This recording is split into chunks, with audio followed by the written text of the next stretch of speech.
নমস্কার, নজরে বাংলায় আপনাদের সঙ্গে রয়েছে আমি সান্নিক। প্রথমেই এই মুহূর্তের যে সবচেয়ে বড় খবরে নজর রাখবো, রেশন দুর্নীতির অভিযানে হামলার মুখে ইডি। সন্দেশখালীতে শাহজাহান শেখের বাড়িতে ইডি। এলাকাবাসীদের বিক্ষোভের জেরে উত্তেজনা, গোটা এলাকা উত্তেজিত হয়ে ওঠে। ইডি ও সিআরপিএফ জওয়ানদের ওপর হামলা। বিক্ষোভের জেরে কার্যত এলাকা ছাড়তে বাধ্য হয় ইডি এবং সিআরপিএফ জওয়ানরা। এলাকায় উত্তেজনার সেই ছবি দেখতে পাচ্ছেন।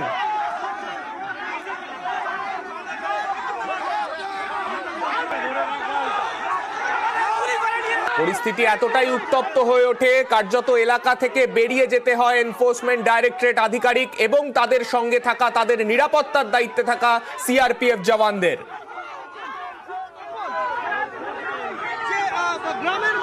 আমাদের সঙ্গে রয়েছেন আমাদের প্রতিনিধি অনুপম। অনুপমকে জিজ্ঞেস করবো, অনুপম, এই পরিস্থিতি কেন হলো, সাধারণ মানুষ কি বলছেন? হ্যাঁ দেখো সান্নিক, এই মুহূর্তে কিন্তু সন্দেশখালী সরবরি এলাকা কিন্তু একদম অগ্নিগর্ভ পরিস্থিতি একরকম বলা যেতে পারে। তার কারণ সন্দেশখালীর যে শেখ শাহজাহান, যে হচ্ছে উত্তর চব্বিশ পরগনা জেলা পরিষদের মৎস্য কর্মদক্ষ এবং সন্দেশখালী তৃণমূলের যে কনভেনার, তার বাড়িতে আজকে ইডি হানা দেয় এবং ইডির সঙ্গে কিন্তু সিআরপিএফ এর জওয়ানরাও কিন্তু তাদের নিরাপত্তার জন্য ছিল এবং সেই শেখ শাহজাহানের বাড়িতে গিয়ে কিন্তু যখন ডাকাডাকি করে কোনো উত্তর না পেয়ে তারপরে ভেতর দিক দিয়ে তালা মারা ছিল। এরপর ইডি আধিকারিকরা এবং সিআরপিএফ জওয়ানরা যখন সেই গেট ভেঙে যখন ভেতরে ঢুকতে যায়, তখন কিন্তু এলাকার যে মানুষ, এক কথায় বলা যেতে পারে শেখ শাহজাহানের যেসব লোকজন, যেসব অনুগামীরা, তারা কিন্তু ইডিকে বাধা দেয়, সিআরপিএফ কে বাধা দেয় সেই গেট ভাঙার জন্য এবং উত্তপ্ত পরিস্থিতি তৈরি হয়েছে। তাদেরকে মারধর করা হয়, সিআরপি জওয়ানদেরকে মারধর করা হয়, তাদের গাড়ি ভাঙচুর করা হয় এবং সেই ছবি যখন সংবাদ মাধ্যম যখন সেই ছবি তুলতে যায়, তখন কিন্তু সংবাদ মাধ্যমকেও কিন্তু আক্রান্ত করা হয়, তাদের রিপোর্টারদেরকে ধরে মারধর করা হয়, তাদেরকে রক্তাক্ত করা হয়, ক্যামেরা ভেঙে দেওয়া হয় এবং সেখানকার সাধারণ মানুষ মোবাইলে যখন ছবি তুলতে যায় তাদেরকেও কিন্তু মারধর করা হয়েছে, তাদের মোবাইল ভেঙে দেওয়া হয়েছে এবং এই মুহূর্তে কিন্তু এলাকা কিন্তু একদম শুনশান। এবং যারা এই উত্তেজনাটা তৈরি করেছে, যারা সংবাদ মাধ্যমকে মেরেছে, যারা ইডি এনফোর্সমেন্ট ডিরেক্টরদেরকে মেরেছে, যারা সিআরপিএফ এর গাড়ি ভাঙচুর করেছে, এলাকায় কিন্তু এখন তারাই কিন্তু উপরে বেড়াচ্ছে। এছাড়া কিন্তু এলাকায় কিন্তু অন্য কোনো মানুষ কিন্তু ঢুকতে পারছে না এবং সেই এলাকায় কিন্তু এখনো কিন্তু সন্দেশখালী থানার পুলিশের কিন্তু কোনো দেখা নেই। সন্দেশখালী থানার পুলিশও কিন্তু ঘটনাস্থলে কিন্তু এখনো পৌঁছয়নি এবং এক কথায় বলা যেতে পারে ইডি এবং সিআরপিএফ কিন্তু রীতিমতো আতঙ্কে এবং মারধর কিন্তু সেখান থেকে পিছু উঠতে বাধ্য হয়েছে। এর পরবর্তী পর্যায়ে যে কি পদক্ষেপ নেবে ইডি, সেখান থেকে চলে আসবে কি নাকি আবার সিআরপিএফ জওয়ানের যে বাড়িয়ে নিয়ে প্রচুর পরিমাণে সিআরপিএফ জওয়ান নিয়ে সেখানে গিয়ে পরবর্তীকালে আবার যাবে কিনা, এটা কিন্তু পরবর্তী বিষয়, দেখার বিষয়। তবে সংবাদ মাধ্যম যেভাবে আজকে আক্রান্ত হয়েছে তাতে কিন্তু একটা প্রশ্ন চিহ্ন থেকেই যাচ্ছে। তার কারণ সন্দেশখালী এলাকা জুড়ে কিন্তু সংবাদ মাধ্যম কিন্তু একরকম, আজকের কথা না, সংবাদ মাধ্যম কিন্তু ঢুকতে পারে না। অনেক সময় কিন্তু অনেক খবরই কিন্তু সংবাদ মাধ্যমকে কিন্তু করতে দেওয়া হয় না। তার কারণ কিন্তু একটাই, সেটা হচ্ছে শেখ শাহজাহান কিন্তু সংবাদ মাধ্যমকে কিন্তু একরকম ঢুকতে দেওয়া হয় না, ওখানে কিন্তু করতে দেওয়া হয় না। শেখ শাহজাহানের যে লোকজন রয়েছে, শেখ শাহজাহানের যে অনুগামীরা রয়েছে, তারা কিন্তু একদম এক কথায় বলতে গেলে সংবাদ মাধ্যমকে কিন্তু ঢুকতে দেয় না, কোন রকম ছবি তুলতে দেয় না, কোন সেখানকার যে অনুন্নয়নের যেসব ছবি, সেসব ছবিও কিন্তু করতে দেয় না। তাকে কিন্তু সংবাদ মাধ্যমকে সন্দেশখালীতে ঢুকতে গেলে রীতিমতো শেখ শাহজাহানের কাছে থেকে কিন্তু পারমিশন নিয়ে ঢুকতে হয়, এমনটাই কিন্তু পরিস্থিতি সন্দেশখালী। যে ছবি আমরা দেখতে পাচ্ছি সেখানে বোঝাই যাচ্ছে যে কার্যত যে উত্তেজনার পরিস্থিতি, তাতে সাংবাদিকরাও কিন্তু কার্যত আক্রান্ত হয়েছেন। সন্দেশখালীতে আক্রান্ত সংবাদ মাধ্যম ও সাংবাদিকদের মারা হয়, ভেঙে দেওয়া হয় ক্যামেরা, একাধিক সংবাদ মাধ্যমের গাড়ি ভাঙচুর করা হয়। আমাদের প্রতিনিধি অমিত সেখানে ছিলেন, যে মুহূর্তে উত্তেজনা সেই মুহূর্তে সেখানে অমিত ছিলেন। অমিতকে জিজ্ঞেস করবো, অমিত, এখন প্রথমে তোমাকে জিজ্ঞেস করবো, কেমন আছো তুমি? দেখো, আমি প্রথমেই তোমাকে জানাবো আমাদের দর্শকদের জন্য যে আমাকে ঘটনাস্থল থেকে কেন্দ্রীয় বাহিনীর জওয়ানরা রেস্কিউ করে ইডির একটি গাড়ি, যে গাড়িটিও ভাঙচুর করা হয়েছে, সেই গাড়িতে করে রেস্কিউ করে ঘটনাস্থল থেকে কিন্তু বার করে দিয়েছে কেন্দ্রীয় বাহিনীর জওয়ানরা।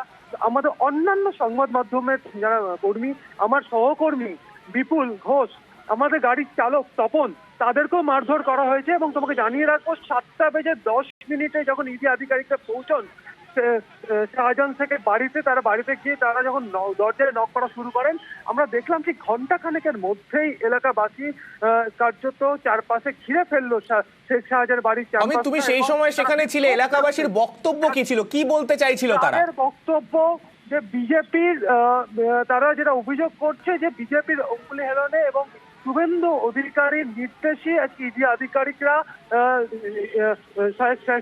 শাহজাহান শেখের বাড়িতে এসছে। কোনো রকম নোটিশ ছাড়া কেন তারা এসছেন, কেন তারা গ্রামে ঢুকেছেন, কেন তারা শেখ শাহজাহানকে খুঁজছেন, কোনো নোটিশ ছাড়া তারা কেন এসছেন, শেখ শাহজাহানকে কেন তারা ধরতে এসছেন, এটাই তাদের বক্তব্য ছিল। এবং সেই বক্তব্য তুমি দেখো, আমরা ঘটনা যে সময় বিক্ষোভ চলছে সেই সময় কিন্তু আমাদের ক্যামেরাতে সেই ছবি কিন্তু ধরা পড়েছে, তাদের বক্তব্য ধরা পড়েছে। তারপর নিমেষ তার পরীক্ষার মধ্যেই কিন্তু তারা তুমি আমাদের সঙ্গে থাকো, তোমার অবস্থাও যেরকম রয়েছে, অবশ্যই সাবধানে কাজ করো সেখানে।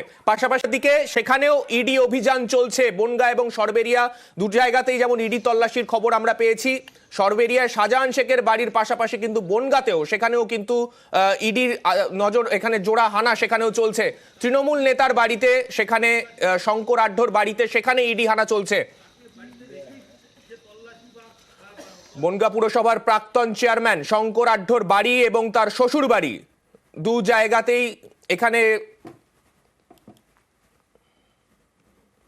বনগাঁর মোট 5 জায়গায় ইডি তল্লাশির খবর রয়েছে।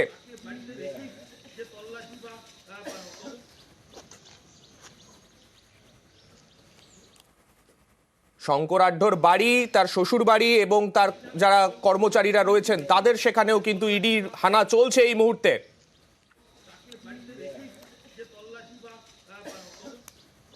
আমাদের সঙ্গে রয়েছেন আমাদের প্রতিনিধি অনুপ এবং অনিরুদ্ধ, দুজনেই রয়েছেন আমাদের সঙ্গে। আমি প্রথমে একটু অনুপের কাছে যাব। অনুপ, শঙ্কর আঢ্যর বাড়ি, শ্বশুর বাড়ি, এত জায়গায় একসাথে ইডির হানা চলছে, মূলত কি কি অভিযোগ সামনে নিয়ে ইডির এই তল্লাশি অভিযান?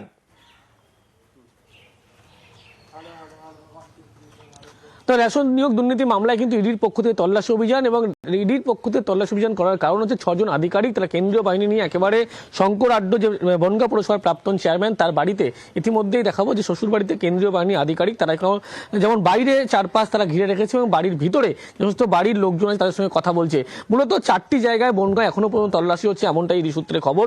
মূলত জ্যোতিপ্রিয় মল্লিক ঘনিষ্ঠ একেবারে শঙ্কর আঢ্য বনগাঁ পুরসভা যিনি একেবারে প্রাক্তন চেয়ারম্যান, তার বাড়িতে হানার কারণ বেশ কিছু ব্যক্তিকে যখন জিজ্ঞাসাবাদ করা হয়েছিল, পাশাপাশি প্রাক্তন খাদ্যমন্ত্রী বনমন্ত্রী জ্যোতিপ্রিয় মল্লিককে জিজ্ঞাসাবাদ করা হয়েছিল, সেখানে বেশ কিছু গুরুত্বপূর্ণ তথ্য এবং রাইস মিল সংক্রান্ত একাধিক বেশ কিছু তথ্য উঠেছিল এবং তার অত্যন্ত ঘনিষ্ঠ ছিল শঙ্কর আঢ্য।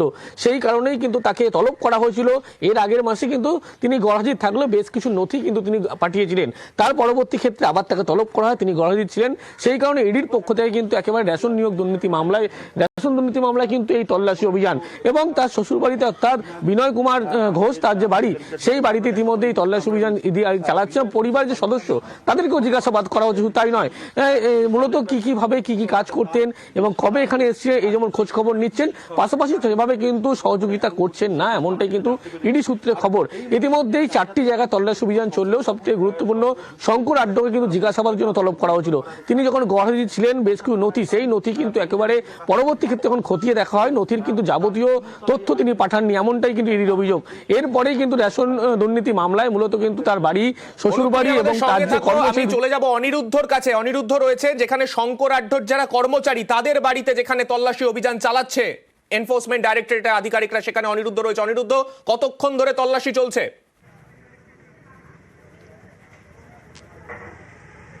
দেখো, তোমাকে জানিয়ে রাখি, ঠিক 7:30টার সময় এই বনগাঁর 5 জায়গাতে, অর্থাৎ প্রাক্তন পৌরপিতা শঙ্কর আঢ্য, তার 5 জায়গাতে বলা যেতে পারে তার বাড়ি, শ্বশুর বাড়ি এবং 2 কর্মচারী, অঞ্জন মালাকার বলে যে কর্মচারী আছে তার বাড়ির সামনেই সেখানে। এবং আমি যেখানে রয়েছি এটা হচ্ছে বনগাঁর বসাকপাড়া বিশ্বজিৎ ঘোষের বাড়িতে হানা দিয়েছে ইডির আধিকারিকরা, এবং এখানে রীতিমতন দীর্ঘক্ষণ ধরে তল্লাশি চলছে। এবং তার ভাইয়ের যে আইসক্রিম কারখানা রয়েছে গাইঘাটা থানার দোগাছিয়াতে, সেখানেও হানা দিয়েছে।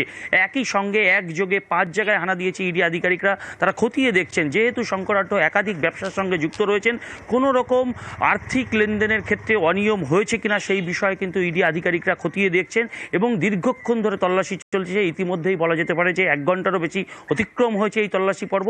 কিন্তু আমি যেখানে রয়েছি এই দেখানোর চেষ্টা করবো যে এই বসাকপাড়ার এই বাড়িতে রীতিমতন সিআরপিএফ জওয়ানরা তারা সিকিউরিটির দায়িত্বে রয়েছে এবং ভিতরে রয়েছে ইডি আধিকারিকরা। এখানেও দীর্ঘক্ষণ ধরে তারা জিজ্ঞাসাবাদ করছেন, জানবার চেষ্টা করছেন যে এই কর্মচারী যেহেতু ব্যবসা দেখতেন সেক্ষেত্রে লেনদেনের ক্ষেত্রে কোনো রকম অনিয়ম আছে কিনা। তার একাধিক ব্যবসা রয়েছে বনগাঁতে এবং সেই ব্যবসার ক্ষেত্রেও কোনো আর্থিক লেনদেনের ক্ষেত্রে অনিয়ম হয়েছে কিনা সেই বিষয়ে কিন্তু খতিয়ে দেখছেন ইডি আধিকারিকরা।